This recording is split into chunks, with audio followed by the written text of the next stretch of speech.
Okay, so at the end of Noach and the beginning of Lech Lecha, we meet the main character of good 10 prakim of Bereshit, which is obviously Avraham. Now, the truth is, the beginning story of Avraham is a little bit confusing.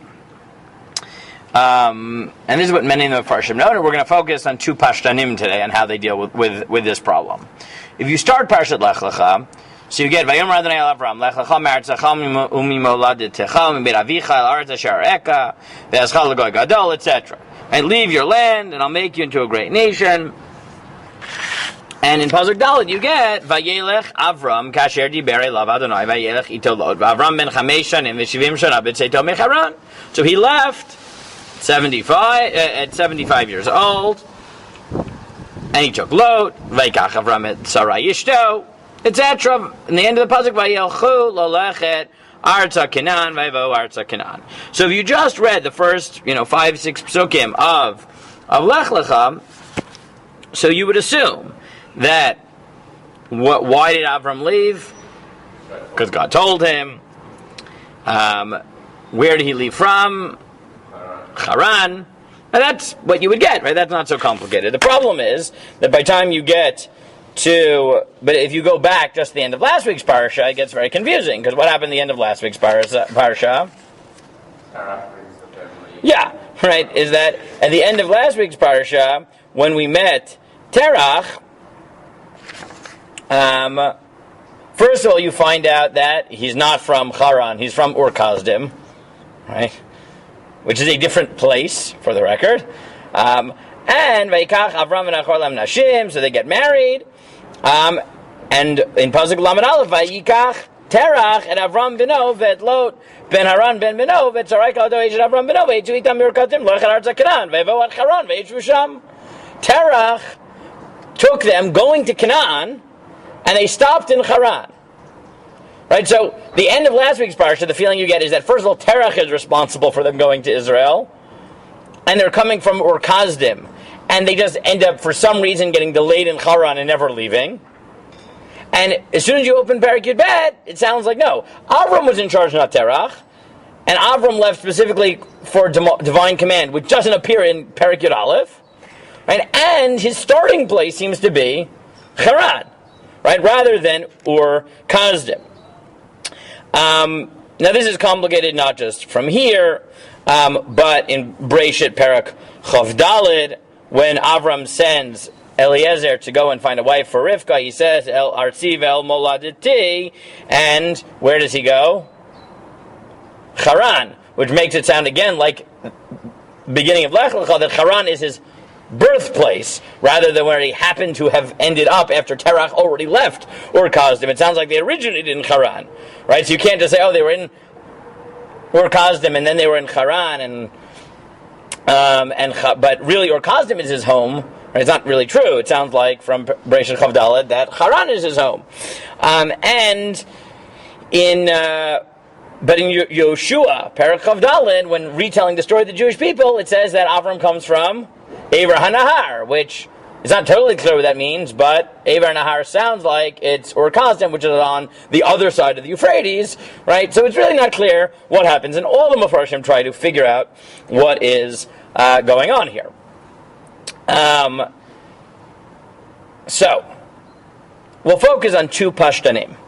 Now, there is a major machloket in general between Mefarshim. How willing are we to posit chronological readings of Chumash? Right? The Ramban, in general, runs away from this unless he's pushed into a corner. Other Mefarshim, both Midrash-based Mefarshim, people like Rashi, and certain Pashtanim, like Ibn Ezra, are really not scared of chronological reads. They are totally fine with saying, the Torah isn't written in order, right? And you can solve problems by rearranging the way things happened. So, in this particular case, that is part of the solution for both the Ibn Ezra and for the Radak, who are two major of the Pashtanim. So, who are they? Let's now do our bios, right? Who is the Ibn Ezra?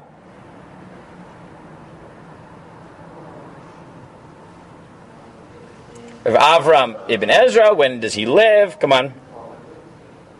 What? When?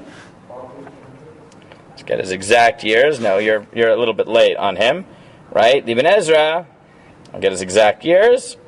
1 second.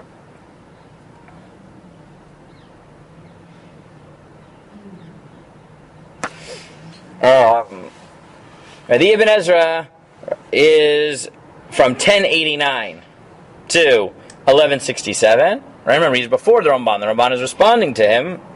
And he is from Spain, right? He travels around different places in Spain. He actually does a lot of traveling. He ends up in England for a little bit. He has back and forth with Balei Tosfot. There's actually 2 places in Shas where he's quoted in Tosfot as having a debate with Rabbeinu Tam. And he's a Pashtan, right? Meaning he cares about the simple pshat of the psukim. He for halachic purposes always sides with Chazal, which is not true of the Rashbam, right? The Rashbam in his Peirush on the Torah does not necessarily do that, but the Ibn Ezra, probably because he's in constant battle with the Karaites, never entertains, even as a pshat interpretation of the pasuk, a halachic interpretation that's at odds with Chazal. He never does that, but in non-halachic issues he does. He, in fact, in one case gets into a very vicious fight with the Rashbam about this. I think we talked about last year in his Igeret HaShabbat, where he's absolutely livid at the Rashbam's suggestion that in Pshat, the day starts in the morning and ends at night. Right? He's livid at this and writes a very, very, very harsh letter. He doesn't actually say it's the Rashbam. He just says he heard this Pshat and writes this like vicious, beyond vicious letter, but probably it's the Rashbam, because the Rashbam indeed makes such a claim. He's a philosopher, he's a poet, right? He writes some famous poetry, for example, Tzama Nafshi, right? The Zemer is written by the Ibn Ezra. So the Ibn Ezra takes up this question.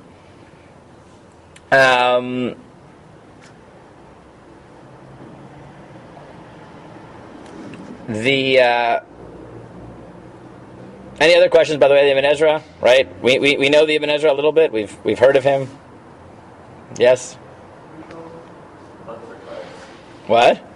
He's a major parshan. Again, he's a pashtan, right? He's not bound. He doesn't feel bound. He's part of that tradition. He doesn't feel bound to Chazal's interpretations of psukim. But again, there is a major divide within the pashtanim, whether, even if you're willing to interpret perushim on the Torah that are not in line with Chazal, whether you'll do that on halachic passages. Right? The Ibn Ezra will never do that. Again, part of it is because he's so involved in anti-Karaite polemics. He can't, right? He cannot grant them any leeway on this.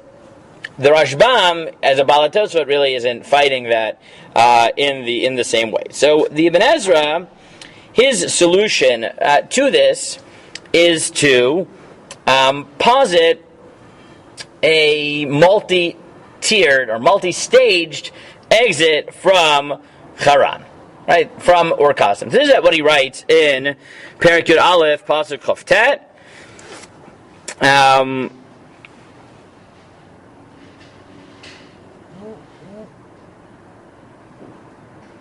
So he says, "V'itachen shenachor beno halach betchila el Haran, oba el achar aviv, v'anachon beinai." He said, okay, the proper pshat according to him is as follows: She'amar Hashem la'Avraham kodem lezeh pasuk shehu v'yikach terach u'kamau b'Torah be'echad l'chodesh hasheni b'shana hashenit v'achar chen b'chodesh harishon b'shana hashenit v'eid she'amar katuv Lech Lecha-R.J v'kasher ba terach el Haran yashar hamakom beinav yashav sham v'meit v'ein mukdam u'meuchar b'Torah.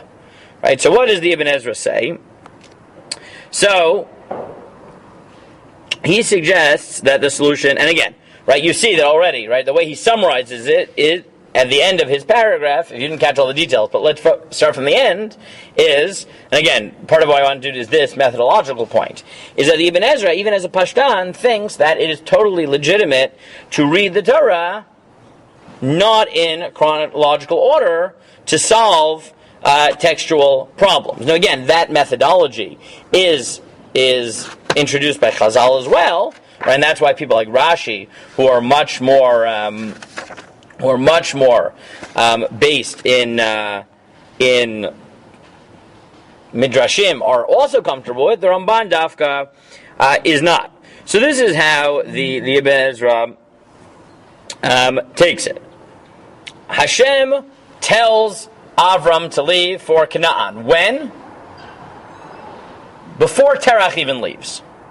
Right? Meaning, he doesn't read it chronologically, but he does assume that fact that appears in Perek Yud Bet, that the motivation has to be that God told him to leave, that has to be true for the entire story. And therefore, he moves that pasuk, theoretically, back behind, to before Perek Yud Aleph, right, or into Perek Yud Aleph. And the way he reads the story is as follows. God tells Avram, go to Canaan, and his whole family decides, well, if you're going to Canaan, so then we'll come with you. They get to Haran, right? Now they start in Urkazdim. Now they get to Haran. What happens when they get to Haran? Terach likes it in Haran. So Terach decides to stay. And now Avram is delayed. Not really stuck, but delayed because his whole family agreed to go on this pilgrimage to Canaan with him. But then his father, who originally agreed to go, found that he liked Haran. So stuck around Haran. So Avram ends up sticking around in Haran for a little bit. And then Ibn Ezra therefore says, so what happened? Eventually, right, Hashem tells him to leave again or whatever, or he continues on his original journey, right? Meaning, he doesn't tell him again, it's just one, it's one instruction to go. And again, the way he solves the problem is by suggesting that it's not an order, and therefore it's not a it's not a problem. Right? Again, to read it again inside, he says, there we go. Etc.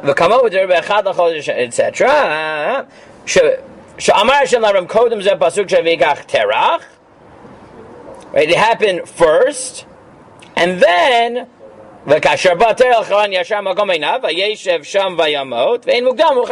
just out of order. Right? The proper order is simply just turn into a puzzle piece. God tells Avram to go. Avram goes. His whole family decides to join him. But they end up stopping in Haran.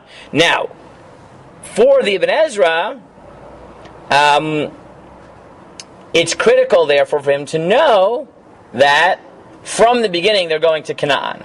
And therefore, he thinks it's one long process. Avram was told to go to Canaan, and therefore Haran was just a stop. And therefore, eventually, Avram gets stuck there, but then he continues going. Yeah. And how does he explain Perek Chaf? Where? Good. So how does he deal with Perek Chav Daled?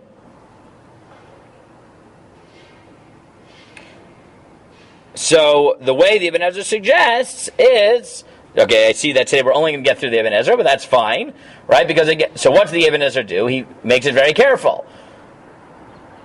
What is Haran called? Beit Avicha.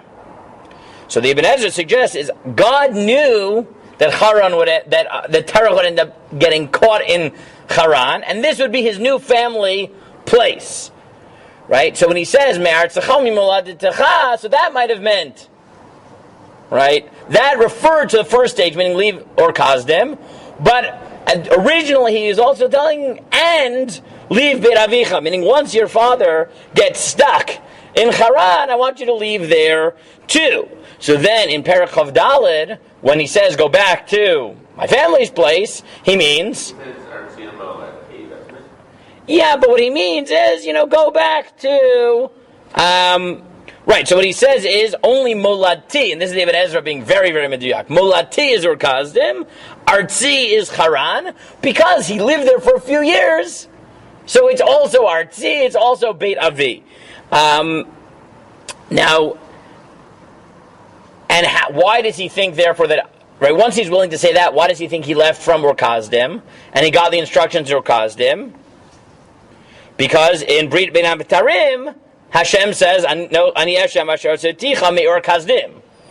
Right? So this is very classic Ibn Ezra, right? Meaning Ibn Ezra, let's review what we've learned about Ibn Ezra. Right? Ibn Ezra, first of all, is very, very careful with details, right? He is not afraid to do things out of order. Right? And the way you see it right here is that he mamish is like splitting every phrase, right? Is that if it says Artzi and Eretz Molati, and I have to figure out, well, sometimes in Haran, sometimes in Ur Kasdim, so what he does is he plays with the pieces and he says, okay, here's how the whole story goes. He started in Ur Kasdim, God told him to leave. The whole family went with him. But they only made it as far as Haran, but he knew he was going to Canaan. He tarries there. While he's tarrying there, Haran becomes Artzi in Beit Avi because he lives there, but it's not Molati. So, whenever God talks about when he instructed him to leave, that always refers to Ur Kasdim, and that's why in Brit Ben HaBetarim he says, you told me to leave Me'Ur Kasdim, because that was Eretz Molati. That was when he got the instruction. But he also had to leave at a later stage Beit Avi or Artzi, which is Haran, and therefore when he tells Eliezer to go back to the place where my family is, to Artzi, well, that's not a problem, because he did live in Haran for a while, and his family had resettled in Haran. And therefore it's not a problem. Now, it's also, I'll just end with this, it's important to know that according to the Ibn Ezra, Terach is actually part of this monotheistic pilgrimage. Right? Because he goes because Avram's been told by God, and everyone chooses to join him. Right? That is one of the things at stake in taking the Ibn Ezra's position. Okay? So we've learned a little bit about the Ibn Ezra, a little bit of how he does Parshanut, a little bit about his lack of concern for achronological readings, and how it manifests itself here. Okay? That was more